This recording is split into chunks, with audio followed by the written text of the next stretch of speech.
bilang panganay, pagtanda, ako rin yung tutulong para sa mga kapatid ko, pati sa magulang. Maging engineer. Pamamagitan ng pag-engineer ko, tutulungan ko yung parents ko.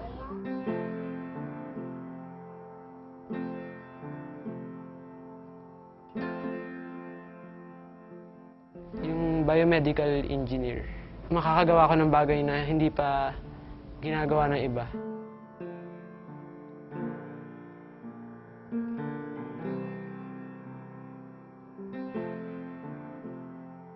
Gusto kong maging architect pagdating sa future. Ako po sana yung maging designer ng mga bahay nila. Anyone can be great. Everyone has that potential. All they need is the right opportunity.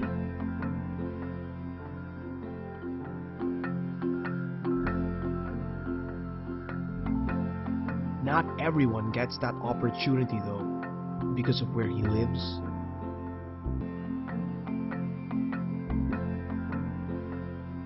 where he walks, what he doesn't have.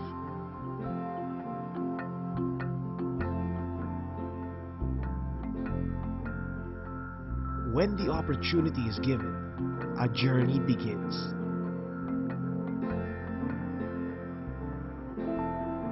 A journey that doesn't have to be taken alone.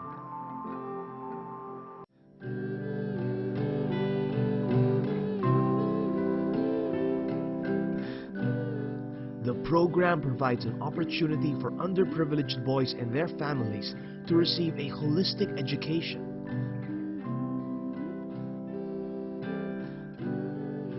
This does not only mean intellectual formation, but spiritual formation. While the teacher educates formally in the classroom, the mentor educates informally through his conversation with the student. It is this dialogue that helps the students realize their potential.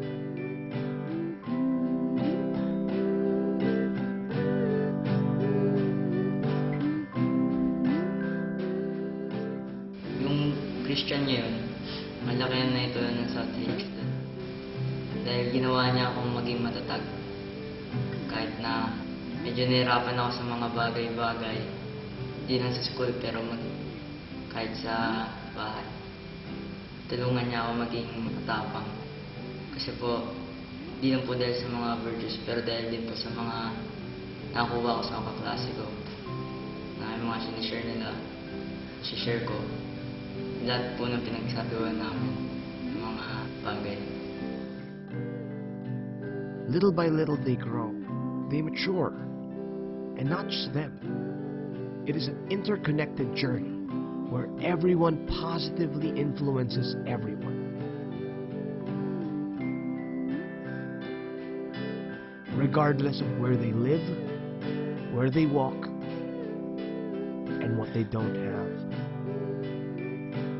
Though there are many journeys, they all intersect. In that one point, there are effects that last a lifetime.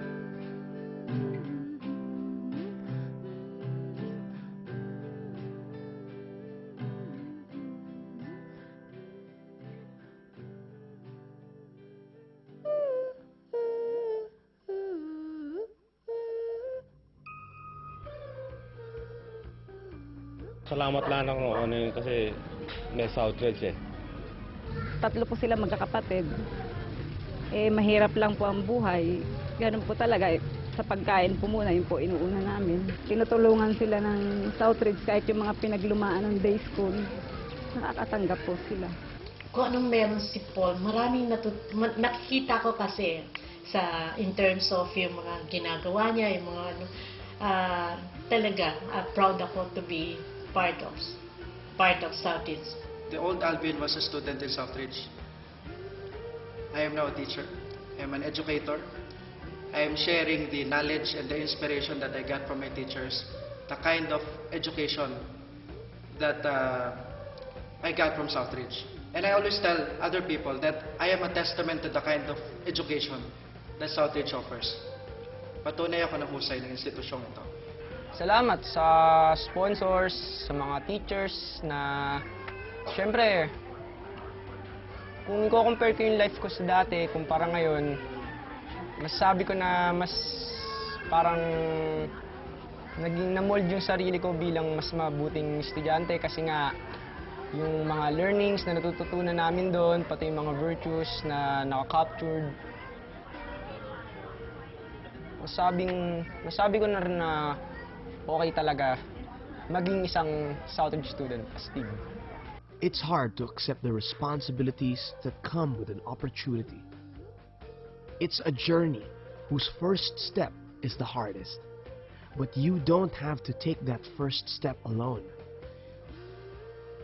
Because the people they care about and who care about them are right there.